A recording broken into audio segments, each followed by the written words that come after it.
بسم اللہ الرحمن الرحیم۔ السلام علیکم ورحمۃ اللہ۔ بسم اللہ الرحمن الرحیم۔ السلام علیکم ورحمۃ اللہ وبرکاتہ۔ سوال ایک آیا ہے کہ آئزوپرزمیا یعنی مردانہ بانجھ پن کی بیماری کیا ہے اور اس کا علاج کیسے ممکن ہے؟ ہمدرد ہیلتھ ٹپس کی جانب سے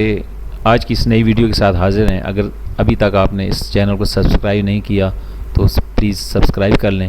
تاکہ روز نئی ویڈیو آپ تک پہنچتی رہے۔ اولاد کے لیے وظیفہ، حمل ہونے کا طاقتور عمل، اولاد کے لیے کیا کرنا چاہیے، ان سارے موضوعات سے متعلقہ آج کا بھی سوال یہی ہے کہ آئزوسپرمیا یعنی مردانہ بانجھ پن کی بیماری کیا ہے اور اس کا علاج کیسے ممکن ہے۔ ڈاکٹر ہونے کے ناطے میری ایک رائے ہمیشہ سے بے اولاد جوڑوں کو علاج سے پہلے 3 نصیحتیں ہوتی ہیں کہ آپ کو صبر کرنا پڑے گا، اور پھر حوصلے سے علاج کو جاری رکھنا پڑے گا، اور پھر تعاون بھی کرنا پڑے گا۔ یعنی ہر ماہ جب امید بند کر ٹوٹ جائے تو صبر کیجئے اور حوصلے سے کام لیتے ہوئے علاج کو جاری رکھیں اور اپنے معالج کے ساتھ تعاون کریں۔ یہ 3 نصیحتیں ہم ہمیشہ ان لوگوں سے عرض کرتے ہیں جو علاج کی غرض سے بے اولادے جوڑے ہمارے پاس آتے ہیں۔ وہ ساس جو پوتا کھلانے کی خواہش مند ہے وہ دل بڑا کرے، بیٹا آپ ہی کا ہے، بیوی کو پا کر انشاءاللہ وہ بدلے گا نہیں۔ پوتا چاہیے تو بہو کو شوہر کے پاس بھجوانے کا انتظام کریں، غیر ضروری ٹیسٹوں سے بچیں اور نئے نویلے جوڑے کو پریشانی سے بچائیں اور دعائیں سمیٹیں۔ ہاں، اگر ایک نیا شادی شدہ جوڑا 1 سال کا عرصہ بنا کسی دوری کے ایک ساتھ گزارتا ہے لیکن حمل قرار نہیں پاتا، ایسی صورت میں اس جوڑے کی فکر گھر والوں کو ضرور کرنی چاہیے اور کسی ڈاکٹر کو دکھانا چاہیے۔ ابتدائی ٹیسٹ ضرور کروا لینے چاہیے تاکہ مسئلہ صحیح پتہ چلے گا تو اس کا علاج ممکن ہوگا۔ اگر دونوں کے ٹیسٹ درست آئیں تو پھر کسی اور علاج کے لیے کوشش کرنی چاہیے، اس لیے کہ بعض اوقات ٹیسٹ صحیح ہوتے ہیں لیکن روحانی بیماری کی وجہ سے اولاد ہونے میں رکاوٹ ہوتی ہے۔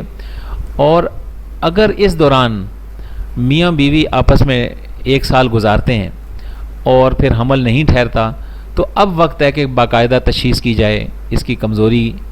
اور بیماری کا علاج کیا جائے۔ یاد رہے کہ یہ تمام جو ٹائم پیریڈ ہے یہ ایک نوجوان جوڑے کو ذہن میں رکھتے ہوئے یہ بات میں بتا رہا ہوں۔ اگر فریقین میں سے کسی ایک کی نوکری دور کسی ملک میں ہے یا دونوں کی شادی لیٹ عمر میں ہوئی ہے یا دونوں میں سے کسی ایک یا دونوں کا شادی سے پہلے پچھلی شادی میں حمل ہونے یا نہ ہونے کا تجربہ موجود ہے یا خاندان کے خصوصاً بہن بھائیوں میں بانجھ پن کا سلسلہ موجود ہے، ایسی ہسٹری موجود ہے، تو ایسی صورت میں جوڑے کا وقت بڑا قیمتی ہے، اس کو ضائع نہیں کرنا چاہیے اور جلد از جلد ڈاکٹروں سے مشورہ کرنا چاہیے۔ اور اگر پھر بھی اولاد نہیں ملی تو پھر جاننا چاہیے کہ جتنے لوگ سپرم کا مسئلہ جن کا ہے انہیں بہترین ان کے لیے جو دوائی ہے وہ چنے ہیں، بھنے ہوئے چنے کھانا۔ آپ اور ہم سب جانتے ہیں کہ گھوڑا کتنا طاقتور جانور ہے اور گھوڑا بنتا ہی تب ہے کہ بس وہ چنے کھاتا ہے اور پھر چنے سے اتنی طاقت پاتا ہے کہ وہ کھڑا ہی رہتا ہے، وہ بیٹھتا نہیں اور اس کو خوب طاقت ملتی ہے۔ اسی طرح جب چنوں کا استعمال آپ کریں گے تو آپ کو بے شمار بیماری کے تکالیف سے آپ بچ جائیں گے۔ اور خاص طور پر وہ لوگ جو یہ کہتے ہیں کہ جی ٹانگوں میں درد رہتا ہے، کھڑا نہیں ہوا جاتا، تو وہ چنے کھائیں گے تو ان کے جو کھوئی ہوئی طاقت ہے وہ بحال ہو جائے گی۔ آپ اور ہم سب نے قرآن پاک پڑھا ہوگا۔ قرآن پاک میں اللہ رب کریم نے حضرت زکریا علیہ السلام کا تذکرہ فرمایا کہ حضرت زکریا علیہ السلام نے اپنے پیارے رب کو پکارا کہ اے میرے پیارے رب مجھے وارث عطا فرما دے، اور اللہ رب کریم نے ان کی پکار کو سنا اور ان کو اولاد عطا فرمائی، جبکہ ان کی بیوی بانجھ تھی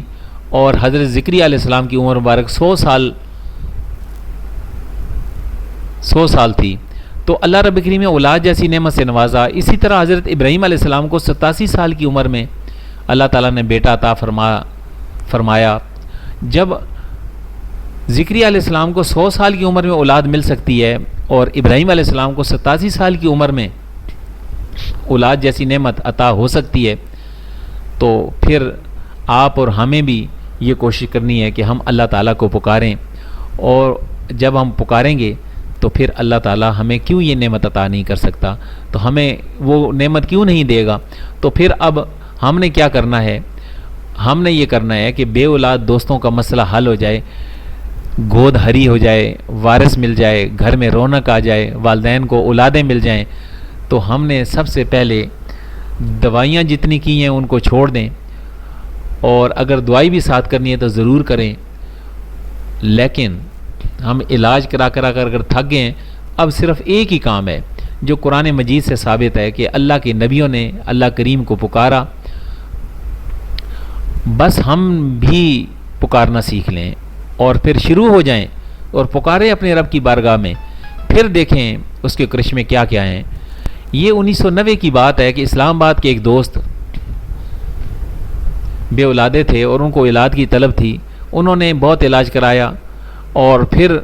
ہمارے پیارے پیر و مرشد پیر طریقت رہبر شریعت حضرت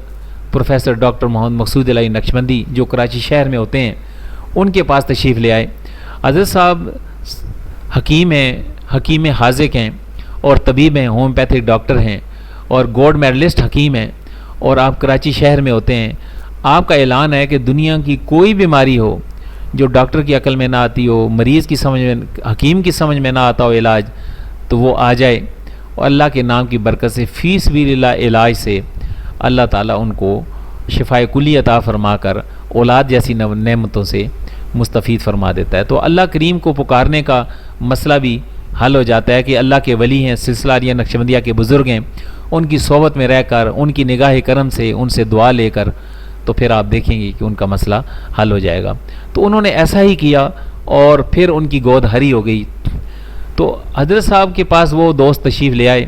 اور انہوں نے بتایا کہ میں نے بڑا علاج کرایا ہے لیکن مسئلہ حل نہیں ہوا۔ تو حضرت صاحب نے فرمایا بیٹے اب ایک ہی حل ہے کہ اللہ کریم کو پکارو، مسئلہ حل ہو جائے گا۔ انہوں نے پھر اللہ کو پکارنا شروع کر دیا، تو بہت جلد اللہ تعالیٰ نے ان کے گھر میں